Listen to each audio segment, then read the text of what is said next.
नमस्कार, मैं प्रिया शर्मा और आप देख रहे हैं जी दिल्ली एनसीआर हरियाणा। बुलेटिन का आगाज करेंगे।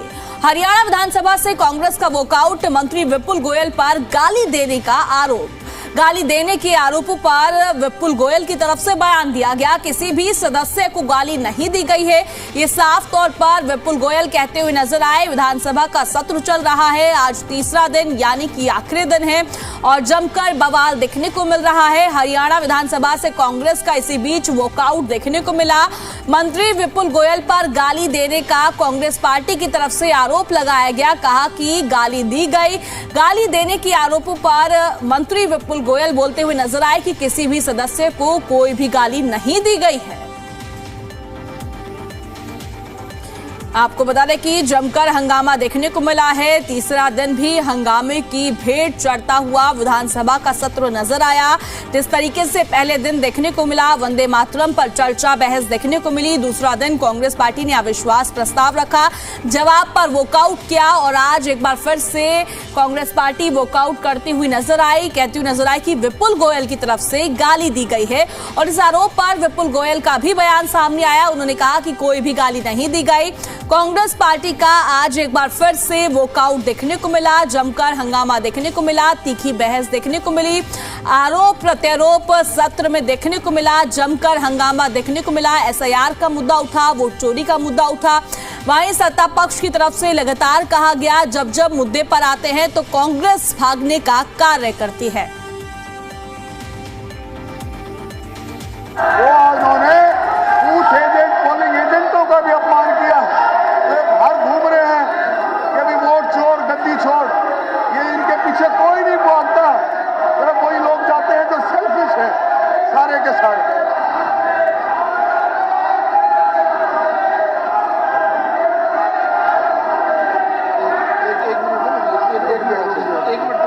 ये छोड़ो ना विषय।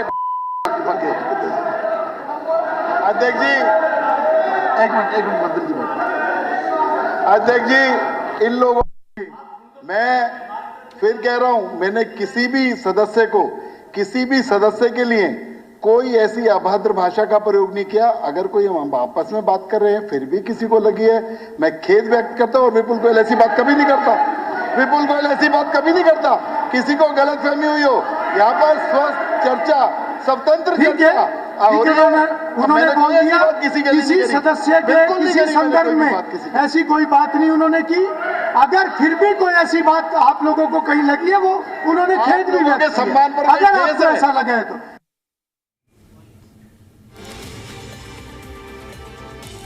सीधा लिए चलते हैं गीता बुक्कल की तरफ से क्या कुछ कहा जा रहा है वो आपको सुनाते हैं। सुनिए। लाया गया है तो इस पर चर्चा नहीं हो सकती और बार बार हमने जो है इस हमने जो है आर्टिकल नहीं दूसरा और ये यूनियन लिस्ट है इलेक्ट्रोल रोल्स पे जो चर्चा करवा रहे हैं। This is a union list जिसमें कि एंट्री नंबर 72, तो हमने उसका ही विरोध किया है। हमारा अंडर आर्टिकल 325 to 27 भी हमने उनको पढ़ा कि केवल और केवल ये पार्लियामेंट की जुडिक्शन के अंडर है, लेकिन उसके बावजूद भी क्योंकि सत्ता के नशे में शायद चूर हैं, इस पर चर्चा लगातार करते रहे और इसी वजह से हमने आज आदरणीय चौधरी भूपेंद्र सिंह हुड्डा जी जो हमारे लीडर ऑफ अपोजिशन है उनकी अध्यक्षता में वॉकआउट किया। ठीक आपको भी बताया सदन के अंदर speaker is making a wrong decision. Is it binding? If speaker is above the constitution, why you are asking that what the speaker must have taken the decision, but according to us that decision is against the constitution. May I read the constitution and you may also read the constitution. It is look down. Article 324, superintendent's direction and control of election to be vested in an election commission. The superintendent direction and control of the preparation of the electoral roll, because उनके word जो है ना, जो resolution लेके आए हैं उनके जो एमएलए हैं कश्यप जी, उनमें लिखा है कि इलेक्शन रोल के रिफॉर्म्स के बारे में हम डिस्कस कर रहे हैं। रिफॉर्म्स की तो स्टेट गवर्नमेंट को कोई पावर ही नहीं है, कुछ नहीं है। तो ये preparation of the electoral role and the conduct of all the elections to the parliament and the legislature of the every state and election of the office of the president and vice president held under the constitution. This resolution moving 84 that itself is illegal. Secondly, under section 21 of the People Representation Act 1950, बेशक वो पढ़ ले, हमारे सत्ता पक्ष के साथी वो पढ़ ले, उसमें इलेक्टरल रोल को रिवीजन की पावर, उसके बारे में इलेक्टरल रोल कैसे बनेगा कैसे नहीं बनेगा, वो सेक्शन 21 1950 के एक्ट का कहता है। इसलिए दोनों power central government election commission पे बेस करती है। That's why this assembly has no power to put any dictate or put any suggestion or otherwise also that how election commission should behave. अगर BJP के सदस्यों के भाषण की बात करें तो कौन से पॉइंट्स थे जो ज्यादा आपको लगे कि ये रेजोल्यूशन का जो है ये इलेक्ट्रल रिफॉर्म्स का है, वो स्टेट सब्जेक्ट है ही नहीं, वो सेंटर का सब्जेक्ट है। ये नहीं है इलेक्ट्रल रिफॉर्म्स नहीं हुए हैं। किसने की अब तक रूल्स बने हैं? इलेक्शन कमीशन ने किया। पहले मशीन से नहीं होता था, मशीन से शुरू हुआ, कोर्ट में केस गया और 2013 में ये कोर्ट ने फैसला कराया, वीवीपैट लगाया। अब और कोई आगे इम्प्रूवमेंट मांग रहे हैं तो इलेक्शन कमीशन का काम है, not the state assembly. Sir ये बड़ा पॉलिटिकल मुद्दा भी है, बड़ा पॉलिटिकल मुद्दा भी है। इस वक्त विपुल गोयल ये कह रहे थे कि 2029 में भी साफ कर देंगे, वोट चोरी की बात कांग्रेस की। चलो उनको तो कहो, उन्होंने जो कहा था रिग्रेट कर दिया।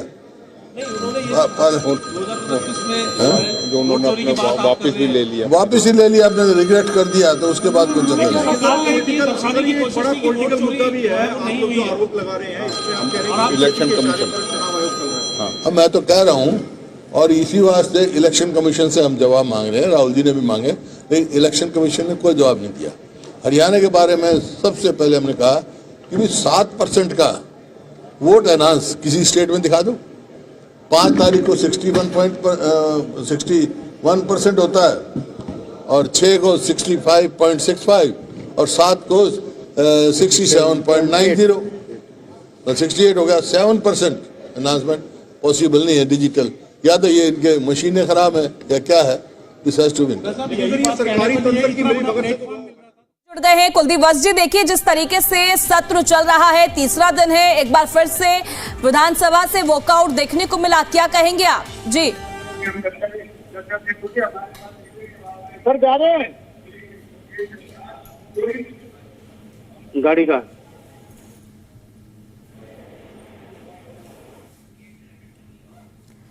कुलदीप जी, आपको मेरी आवाज आ रही है? जी आ रही है। मेरा सवाल आपसे यही रहने वाला है, क्या कुछ विधानसभा में देखने को मिला जिसके चलते आपने वॉकआउट किया? कल देखने को मिला था अविश्वास प्रस्ताव पेश किया, जवाब जैसे ही सामने आने लगा वॉकआउट देखने को मिला। आज एक बार फिर से आप लोगों की तरफ से वॉकआउट देखने को मिला है, क्या कुछ रहा जी?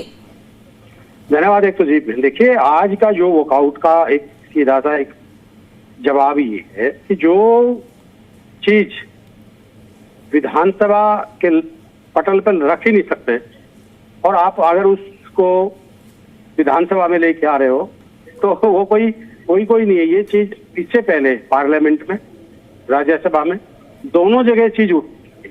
अगर ये कोई लोकल बॉडी की इलेक्शन की बात हो, पंचायत के इलेक्शन की बात हो, तो वो चीज तो यहाँ उठ सकती है। और जो हमारे मुद्दे हैं, वो चाहे धान घोटाला है, चाहे बढ़ता अपराध, बढ़ता बेरोजगार, किसानों पे जो आज किसान बर्बाद हुआ खड़ा है, किसान की फसल जो पिछली हुई नहीं अब नहीं हो रही, किसान को खाद नहीं मिल रही है, आज आए दिन मर्डर हो रहे हैं, बच्चों को रोजगार नहीं मिल रहा है। हमारे मुद्दे जो मुद्दे हैं उनको बढ़ता प्रदूषण पोल्यूशन है, उन मुद्दों पे ना जाके एक वाहियात की बातें लेके आने की कहीं ना कहीं हरियाणा की जनता का एक ध्यान भटकाने का काम करने की कोशिश की जा रही है। ये प्री प्लानिंग जो उनकी माइंड सेट होता है उस तरीके से काम करते हैं। जो चर्चा जिसपे करनी चाहिए उस पर चर्चा कर नहीं रहे, तो इससे और वॉकआउट नहीं करेंगे तो क्या करेंगे? हम इनके को झूठ सुनने के लिए थोड़ी बैठे या इनके को प्रस्ताव या भाषण सुनने के लिए थोड़ी बैठे। कुलदीप जी, पर बीजेपी पार्टी तो ये कह रही है कि जब जब मुद्दे पर आते हैं तब तब कांग्रेस पार्टी भागने का प्रयास करती है। एसआईआर का मुद्दा उठाया, हम उस पर चर्चा के लिए तैयार हुए। हम कोई भी मुद्दों पे नहीं भागते, हम बिल्कुल सच्चाई अगर करते हैं, सच्चाई की डिबेट करते हैं तो 101% हम उस चीज को सुनना चाहते हैं। और हरियाणा की जनता की मांग विपक्ष जो है हरियाणा की जनता की आवाज को विधानसभा में उठाने के लिए आए हैं, हमने कोई भागने के लिए नहीं आए। पर अगर कोई हमें अपनी झूठ परोसता रहेगा, कोई तथ्यहीन बात करेगा तो हम क्या करेंगे? तो विपक्ष का काम है वॉकआउट करना। विपक्ष अगर अपनी बात को नहीं रख सकता, अगर हरियाणा की जनता की आवाज को हम नहीं रख सकते तो हम किस लिए भेजे यहाँ पे? जी क्या ना, तो हमारा फर्ज है कि हम अपने लोगों की, हमारे काका साहब, हमारे परिवार ने हमें इतनी मेहनत करके यहाँ भेजा है तो हम उनकी आवाज को उठाएं, मजबूती से उठाएं। बिल्कुल कुलदीप जी, देखिए क्योंकि सीधे तौर पर जनता को काफी उम्मीदें होती है सत्र से कि जनता की आवाज को सत्र में उठाया जाएगा, पर जैसा कि आज मैं सत्र को सुन पा रही थी तो साफ तौर पर सत्ता पक्ष की तरफ से कहा गया कि हम जब इनके मुद्दों पर आते हैं तब ये बात को पलटने का प्रयास करते हैं। बात SIR की हो, वोट चोरी की हो, कि चर्चा के लिए तैयार होते हैं, वैसे ही मुद्दे को बदल दिया जाता है। उस पर आपका क्या कहना है? देखिए, आज हमारे को पहली बातों के एजेंडे की कॉपी नहीं, SRI की बात करी आपने, वो उस पर ये कर ही नहीं सकते। अभी शुरू हुआ तो चर्चा क्या कर सकते हैं? ये कभी कहते हैं हम चुनाव वोट चोरी के ऊपर चर्चा करना चाहते हैं, तो इनका कोई विजन नहीं है। दूसरा, आपने एक बात और सुनी होगी, विधानसभा में एक चुने हुए मंत्री, ये हमारा कसूर है कि हम सत्ता में नहीं आए। मान लिया आप सत्ता में आगे हो, आप अहंकार के घोड़े पे सवार हो, जनता ने हमें चुन के भेजा है और 2.5 लाख की लोगों ने हर विधायक को यहाँ चुन के भेजा है। क्या वो विधायक या नेता प्रतिपक्ष गाल सुनने के लिए आए हैं? आपने सुनी गाली? कुलदीप जी, मेरा सवाल आपसे, सत्र के अंदर एक शब्द बहुत घूमा है गाली को लेकर कि गाली दी गई है, पर अब साफ तौर पर विपुल गोयल जी ने कहा कि मैंने ऐसा कोई भी शब्द का प्रयोग किया ही नहीं है। तो ऐसा है, अगर मैं आपके चैनल के माध्यम से हरियाणा की जनता और देश की जनता के सामने वादा करता हूं, अगर विपुल गोयल ने गाली नहीं दी होंगी तो मैं राजनीतिक से संन्यास ले जाऊंगा और कभी जिंदगी में इस राजनीतिक में मैं और मेरा परिवार नजदीक नहीं आएगा। आप मैं आपको आपके चैनल के पास भेज रहा हूं, आप उस रिकॉर्डिंग को सुनो और हरियाणा की जनता को सुनाओ और देश की जनता को सुनाओ कि ये कितने संवेदनशील आदमी है, ये कितने विपक्ष के लिए कितने इनके अच्छे दिमाग इनके हैं। एक मंत्री होकर अगर इतनी माँ बहन की गाली अगर किसी को बकता है तो ये कोई अच्छी बात नहीं है, ये शोभनीय बात नहीं होती है। क्या हम विपक्ष में है तो हम इनकी गाली सुनने के लिए बैठे यहाँ पे? आप बताइए, क्या ठीक है, हेल्दी चर्चा होती है, एक दूसरे की बातों पे कटाक्ष भी होता है, सब कुछ होता है, क्या कोई किसी की माँ बहन की गाली देगा क्या? अगर इतनी हिम्मत है। ठीक पॉइंट टू पॉइंट आपको भी बताया सदन के अंदर। If speaker is making a wrong decision, is it binding? If speaker is above the constitution, why you are asking that what the speaker must have taken the decision, but according to us that decision is against the constitution. May I read the constitution and you may also read the constitution. It is look down. Article 324, superintendence, direction and control of election to be vested in an election commission.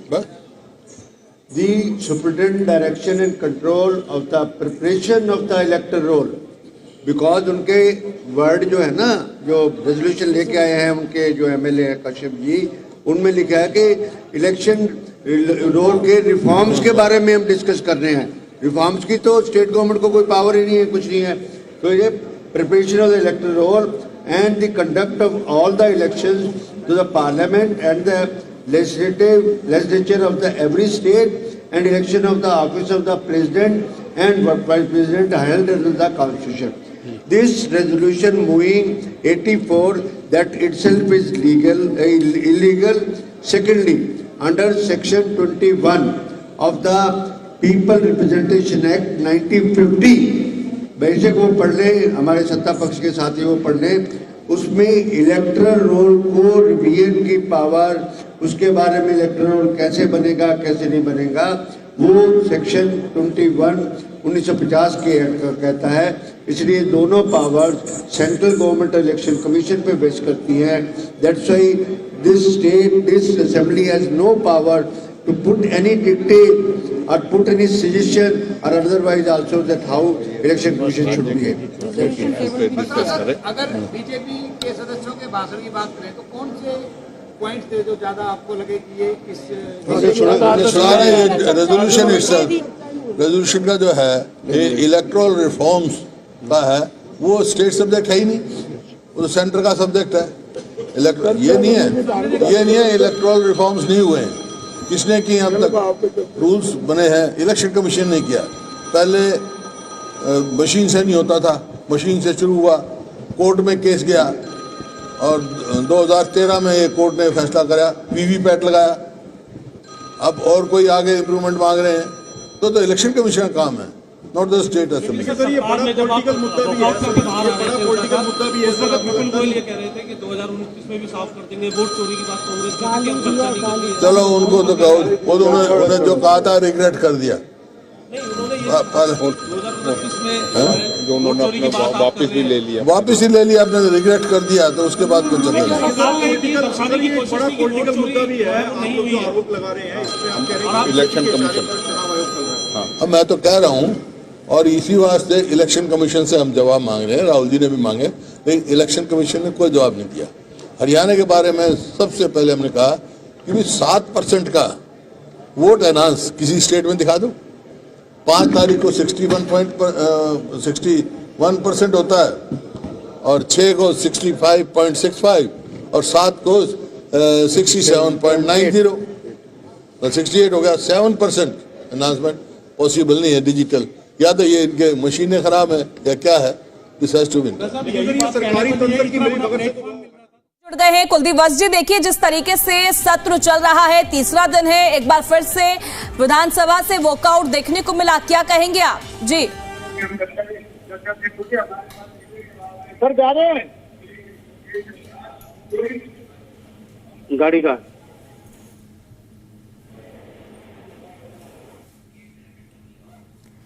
Kuldeep जी, आपको मेरी आवाज आ रही है? जी आ रही है। मेरा सवाल आपसे यही रहने वाला है, क्या कुछ विधानसभा में देखने को मिला जिसके चलते आपने वॉकआउट किया? कल देखने को मिला था अविश्वास प्रस्ताव पेश किया, जवाब जैसे ही सामने आने लगा वॉकआउट देखने को मिला। आज एक बार फिर से आप लोगों की तरफ से वॉकआउट देखने को मिला है, क्या कुछ रहा? जी धन्यवाद। एक तो जी देखिए, आज का जो वॉकआउट का एक सीधा सा एक जवाब ये है कि जो चीज विधानसभा के पटल पर रख ही नहीं सकते और आप अगर उसको विधानसभा में लेके आ रहे हो तो वो कोई नहीं है। ये चीज इससे पहले पार्लियामेंट में, राज्यसभा में, दोनों जगह चीज उठ। अगर ये कोई लोकल बॉडी की इलेक्शन की बात हो, पंचायत के इलेक्शन की बात हो, तो वो चीज तो यहाँ उठ सकती है। और जो हमारे मुद्दे हैं, वो चीज धान घोटाला है, चाहे बढ़ता अपराध, बढ़ता बेरोजगार, किसानों पे जो आज किसान बर्बाद हुआ खड़ा है, किसान की फसल जो पिछली हुई नहीं अब नहीं हो रही, किसान को खाद नहीं मिल रही है, आज आए दिन मर्डर हो रहे हैं, बच्चों को रोजगार नहीं मिल रहा है। हमारे मुद्दे जो मुद्दे हैं उनको, बढ़ता प्रदूषण पोल्यूशन है, उन मुद्दों पे ना जाके एक वाहियात की बातें लेके आने की कहीं ना कहीं हरियाणा की जनता का एक ध्यान भटकाने का काम करने की कोशिश की जा रही है। कि प्री प्लानिंग जो इनकी माइंड सेट होता है उस तरीके से काम करते हैं। जो चर्चा जिसपे करनी चाहिए उस पर चर्चा कर नहीं रहे, तो इससे और वॉकआउट नहीं करेंगे तो क्या करेंगे? हम इनके को झूठ सुनने के लिए थोड़ी बैठे या इनके को प्रस्ताव या भाषण सुनने के लिए थोड़ी बैठे। कुलदीप जी, पर बीजेपी पार्टी तो ये कह रही है कि जब जब मुद्दे पर आते हैं तब तब कांग्रेस पार्टी भागने का प्रयास करती है। एसआईआर का मुद्दा उठाया, हम उस पर चर्चा के लिए तैयार हुए। हम कोई भी मुद्दों पे नहीं भागते। हम बिल्कुल सच्चाई अगर करते हैं, सच्चाई की डिबेट करते हैं तो 101% हम उस चीज को सुनना चाहते हैं। और हरियाणा की जनता की मांग जो है, हरियाणा की जनता की आवाज को विधानसभा में उठाने के लिए आए हैं, हमने कोई भागने के लिए नहीं आए। पर अगर कोई हमें अपनी झूठ परोसता रहेगा, कोई तथ्यहीन बात करेगा तो हम क्या करेंगे? तो विपक्ष का काम है वॉकआउट करना। विपक्ष अपना अगर अपनी बात को नहीं रख सकता, अगर हरियाणा की जनता की आवाज को हम नहीं रख सकते तो हम किस लिए भेजे यहाँ पे? जी क्या ना, तो हमारा फर्ज है कि हम अपने लोगों की, हमारे काका साहब, हमारे परिवार ने हमें इतनी मेहनत करके यहाँ भेजा है तो हम उनकी आवाज को उठाएं, मजबूती से उठाएं। बिल्कुल कुलदीप जी, देखिए क्योंकि सीधे तौर पर जनता को काफी उम्मीदें होती है सत्र से कि जनता की आवाज को सत्र में उठाया जाएगा। पर जैसा कि आज मैं सत्र को सुन पा रही थी तो साफ तौर पर सत्ता पक्ष की तरफ से कहा गया कि हम जब जब इनके मुद्दों पर आते हैं तब तब ये बात को पलटने का प्रयास करते हैं। बात एसआईआर की हो, वोट चोरी की हो, कि चर्चा के लिए तैयार होते हैं, वैसे ही मुद्दे को बदल दिया जाता है। उस पर आपका क्या कहना है? देखिए, आज हमारे को पहली बात हो, एजेंडा की कॉपी नहीं, एसआरआई की बात करी आपने, वो उस पर ये कर ही नहीं सकते। अभी शुरू हुआ तो चर्चा क्या कर सकते हैं? ये कभी कहते हैं हम चुनाव वोट चोरी के ऊपर चर्चा करना चाहते, तो इनका कोई विजन नहीं है। दूसरा, आपने एक बात और सुनी होगी, विधानसभा में एक जी। चुने हुए मंत्री, ये हमारा कसूर है कि हम सत्ता में नहीं आए। मान लिया आप सत्ता में आ गए हो, आप अहंकार के घोड़े पे सवार हो, जनता ने हमें चुन के भेजा है और 2.5 लाख की लोगों ने हर विधायक को यहाँ चुन के भेजा है। क्या वो विधायक या नेता प्रतिपक्ष गाल सुनने के लिए आए हैं? आपने सुनी गाली? कुलदीप जी, मेरा सवाल आपसे, सत्र के अंदर एक शब्द बहुत घूमा है गाली को लेकर कि गाली दी गई है, पर अब साफ तौर पर विपुल गोयल जी ने कहा कि मैंने ऐसा कोई भी शब्द का प्रयोग किया ही नहीं है। तो ऐसा है, अगर मैं आपके चैनल के माध्यम से हरियाणा की जनता और देश की जनता के सामने वादा करता हूं, अगर विपुल गोयल ने गाली नहीं दी होंगी तो मैं राजनीतिक से संन्यास ले जाऊंगा और कभी जिंदगी में इस राजनीति में मैं और मेरा परिवार नजदीक नहीं आएगा। आप उसको मैं आपको आपके चैनल के पास भेज रहा हूं, आप उस रिकॉर्डिंग को सुनो और हरियाणा की जनता को सुनाओ और देश की जनता को सुनाओ कि ये कितने संवेदनशील आदमी, ये कितने विपक्ष के लिए कितने इनके अच्छे दिमाग इनके हैं। एक मंत्री होके अगर इतनी माँ बहन की गाली अगर किसी को बकता है तो ये कोई अच्छी बात नहीं है, ये शोभनीय बात नहीं होती है। क्या हम विपक्ष में है तो हम इनकी गाली सुनने के लिए बैठे यहाँ पे? आप बताइए, क्या ठीक है, हेल्दी चर्चा होती है, एक दूसरे की बातों पे कटाक्ष भी होता है, सब कुछ होता है। क्या कोई किसी की माँ बहन की गाली देगा क्या? अगर इतनी हिम्मत है किसी उसमें तो गाली सामने आके देखे तो पता लगे फिर। जी, ये कौन सा लोकतंत्र में, ये कौन सा? भाई एक्चुअल में तो कारण क्या हो रहा है, इनका कसूर नहीं है। हम आज फिर कह रहे हैं, अगर ये लोगों की चुनी सरकार हो तो इस तरह की भाषा का उपयोग नहीं करेंगे। मैं अपने बादली हल्के से आता हूं, मैं अपने बादली हल्के के प्रत्येक व्यक्ति को मैं एक वचन दे के आया था, एक वादा दे के आया था कि मैं ऐसा काम कोई नहीं करूंगा जीवन में जो मेरे काका था और मेरी बादली हल्का की जनता पे कभी लांछन और दाग लगे। तो अगर इनके अपने इलाके या हरियाणा की जनता के प्रति संवेदनशील हो तो इस भाषा की वो यूज करेंगे। मतलब आप बड़े सीनियर जर्नलिस्ट हैं, आपका बड़ा चैनल है, आप ये चीजें आप बताइए, ये कोई एक पढ़े लिखे एक व्यक्ति की बातें है क्या? जी ठीक है कुलदीप जी, देखिए मेरा सवाल आपसे ये भी रहने वाला है, जिस तरीके से हरियाणा की जनता की काफी उम्मीदें इस सत्र से थी, पर इस बार का ये सत्र भी जो है हंगामे की भेंट चढ़ता हुआ नजर आया, जनता के इतने मुद्दे नहीं उठ पाए। आपका इस पर क्या कहना है? देखिए, जनता के मुद्दे हम किसानों के लिए कॉन्फ्रेंस लेके आए, अपराध के लिए लेके आए, शिक्षा के लिए लेके आए, पॉल्यूशन के लिए लेके आए। क्या स्पीकर सर ने एक भी कोई उसको एक्सेप्ट किया? जी। तो कैसे उठाए? 3 मिनट मुझे मिली है, 3 मिनट में कितना बोलूंगा? आप ये चीज बताओ, आज इसके लिए 3 घंटे आपने इस चीज के जिसका कोई तथ्य नहीं है उसके लिए फिक्स किया, तो आप 3 घंटे किसान के लिए, युवाओं के लिए, मजदूरों के लिए, बीपीएल परिवारों के लिए, उन युवाओं के लिए, बढ़ते प्रदूषण के लिए, उनके लिए रखते तो प्रदेश की जनता को फायदा भी होता, प्रदेश की जनता ने पता भी लगता कि आज क्या है। ये वाहियात की बात है। अब एक बताओ, वंदे मातरम, अरे हमारा देश जब से आजाद हुआ है हर व्यक्ति के जुबान पे वंदे मातरम याद है। मैंने तो चैलेंज किया था अनिल विज जी को कि आप अगर वंदे मातरम की बात करते हो वंदे मातरम गा के सुना दो कोई। जी। वो लोग हमें आज ज्ञान बांटते हैं जिन्होंने आज तक आरएसएस के ऑफिस पे कभी झंडा नहीं लगाया, इनके एक परिवार से कोई किसी ने सादत नहीं दी, कोई जेलों में नहीं गए, वो आज हमारे पे उंगली उठाते हैं इस बात की। तो हमें भी खुद को शर्म आती है कि ऐसे लोगों से हमने देशभक्ति का सर्टिफिकेट लेना पड़ रहा है। ठीक है कुलदीप जी, आप हमारे साथ जुड़े उसके लिए बहुत बहुत शुक्रिया।